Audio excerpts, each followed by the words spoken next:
मरुस्थल में मीठे पानी के जलकूप सी होती है ये बेटियां, हाँ ये बच्चियां साक्षात लक्ष्मी के रूप सी होती है।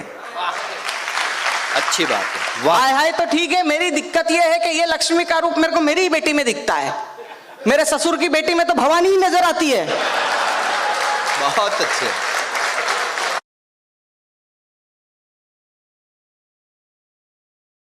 मेरी बीवी से मैंने एक दिन पूछा, मैंने कहा तुम करवा चौथ का उपवास क्यों रखती हो महिलाएं जितनी भी हैं?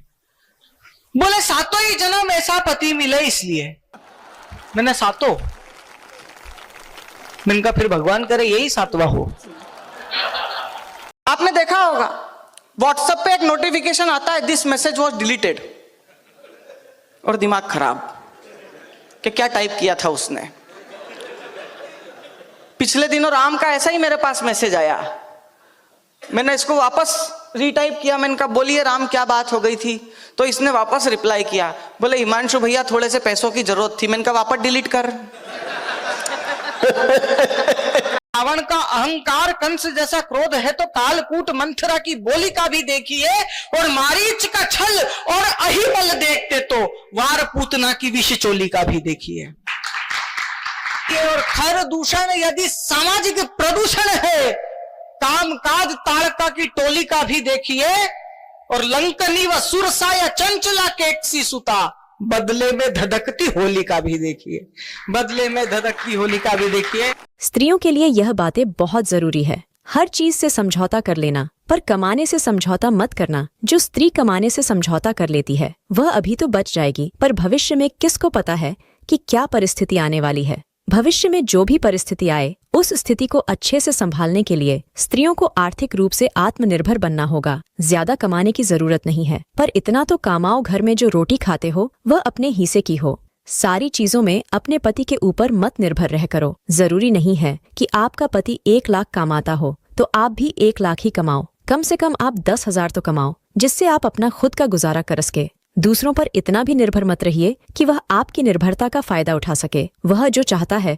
वह काम आपसे करवाए। जिस दिन कोई पुरुष आपकी निर्भरता का फायदा उठाएगा, उस दिन आपको आत्मनिर्भर बनने का महत्व समझ में आएगा। इसलिए अभी वक्त है, सुधार जाइए। आपको क्या लगता है? आपके अनुभव से यह बातें सही है या गलत? कमेंट में जरूर बताइए। अपने आध्यात्मिक जीवन को अपने बुढ़ापे में ना शुरू करके अपने जवानी में ही क्यों शुरू करना चाहिए? क्या है ना, आजकल जो लोग जवानी में है वह लोग सबसे ज्यादा परेशानी में होते हैं। जैसे कि विद्यार्थी है तो उन्हें पढ़ाई का टेंशन होता है, वह हमेशा ही अपने जीवन को सक्सेसफुल बनाने में लगा हुआ होता है। अगर कोई बिजनेसमैन है तो उन्हें उनके बिजनेस की प्रॉब्लम्स होती है, वह हमेशा ही अपने बिजनेस को बढ़ाने में और लोगों तक पहुंचने में कार्य कर रहा होता है। अगर कोई जॉब वाला होता है तो वह हमेशा ही अपने कार्यों से दूसरों को प्रसन्न करने में लगा रहता है और समाज में अपनी इमेज को बढ़ाने के लिए हमेशा प्रयत्न करता है। और जब युवा पीढ़ियां सारी चीज कर रही होती है तब उनके जीवन में कहीं पर भी सफलता नहीं मिलती, कहीं पर भी नकारात्मक विचार आ जाते हैं। तो इसे अब खुद को कैसे बचाएंगे, इन समस्याओं से कैसे लड़े, यह अध्यात्म आपको सीखता है।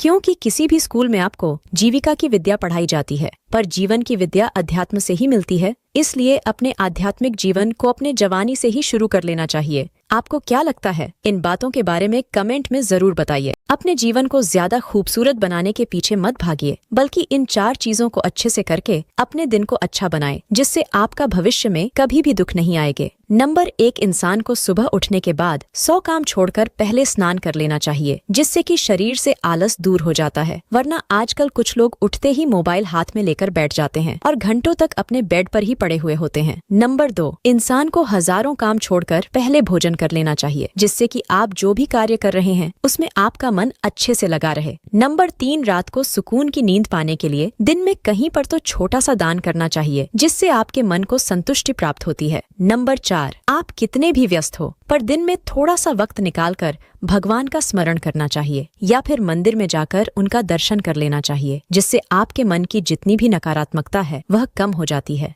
जितने भी सफल व्यक्ति बनते हैं वह इन्हीं चीजों को ही रोज करते हैं। आपके अनुभव से यह बातें सही है या गलत? कमेंट में जरूर बताइए। मैंने एक स्कूल के छात्र से पूछा, बेटा बता गंगा कहाँ से निकलती है, किससे मिलती है? वो बोला, सर मेरा मुंह मत खुलवाओ। मेरे बाप ने कहा तू सीधा घर जाना, घर से स्कूल जाना, कोई किसी से मिले कहीं जाए तेरे को कोई लेना देना नहीं है।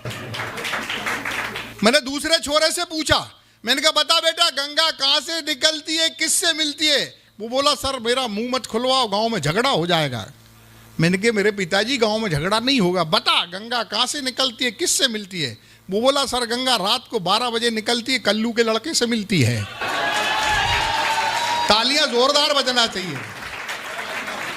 केजरीवाल मेरे बहुत प्रिय नेता रहे। जब से वो राजनीति में आए मैंने रायता पीना शुरू कर दिया, क्योंकि वो फैलाते बहुत हैं।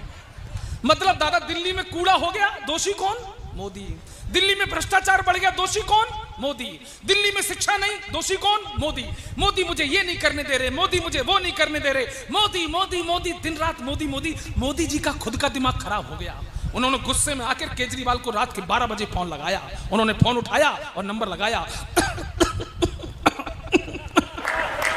मोदी जी ने कहा, ए केजरीवाल, लोगों को तुमसे है कितने गिले, क्यों क्यों क्यों, तुम कैसे सीएम मिले, क्यों क्यों क्यों, इतने दिनों तुमने क्या किया, क्या किया क्या किया क्या किया? केजरीवाल बोले, तेरा नाम लिया हो, तुझे याद किया।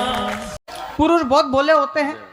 वो पिछले साल कोरोना में मेरे दोस्त के मम्मी पापा और उसकी बीवी तीनों मर गए, पर उसके पिताजी मरे तो 10 दिन रोया, माताजी गई 15 दिन रोया, बीवी गई 1.5 महीने से चुप ही नहीं हुआ।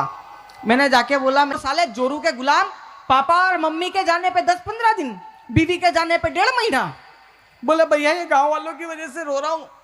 मैंने गांव वालों ने क्या करा? बोल भैया जब मम्मी गई तो गांव की 15-20 महिलाएं आई, बोली बेटा तू धीरज रख, हिम्मत रख, हम तेरी माँ जैसे ही हैं। बहुत अच्छे। भाई साहब पिताजी गए तो 15-20 बुजुर्ग आ गए, बोले बेटा तू धीरज रख, हिम्मत रख, हम तेरी माँ जैसे बाप जैसे ही हैं। भाई साहब 1.5 महीना हो गया, बीवी गई है। कमाल है यार।